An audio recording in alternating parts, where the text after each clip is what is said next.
ആശുപത്രി ഡ്യൂട്ടി കഴിഞ്ഞ് ഹോസ്റ്റലിലേക്ക് മടങ്ങുകയായിരുന്ന വനിതാ PG ഡോക്ടറെ കാറിലെത്തിയ അജ്ഞാത സംഘം തട്ടിക്കൊണ്ടുപോകാൻ ശ്രമിച്ചതായി പരാതി. കോഴിക്കോട് മെഡിക്കൽ കോളേജിലെ PG ഡോക്ടറാണ് പരാതിയുമായി രംഗത്ത് വന്നിരിക്കുന്നത്.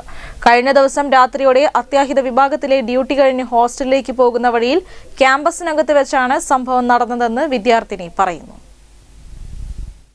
കോഴിക്കോട് മെഡിക്കൽ കോളേജ് ആശുപത്രിയിൽ ഡ്യൂട്ടി കഴിഞ്ഞ് ഹോസ്റ്റലിലേക്ക് മടങ്ങുകയായിരുന്ന വനിതാ PG ഡോക്ടറെയാണ് കാറിലെത്തിയ അജ്ഞാത സംഘം തട്ടിക്കൊണ്ടുപോകാൻ ശ്രമിച്ചത്.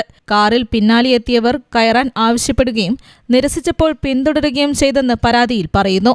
സംഭവത്തിൽ ഭയന്ന വിദ്യാർത്ഥിനി ഓടി തൊട്ടടുത്തുള്ള ഹോസ്റ്റലിൽ കയറുകയായിരുന്നു. ഈ വഴിയിൽ വെളിച്ചം കുറവായതിനാൽ കാറിലുണ്ടായിരുന്നവരെ കൃത്യമായി കാണാൻ സാധിച്ചില്ലെന്നും പരാതിയിൽ പറയുന്നു. ഈ ഭാഗത്ത് CCTVകളുമില്ല.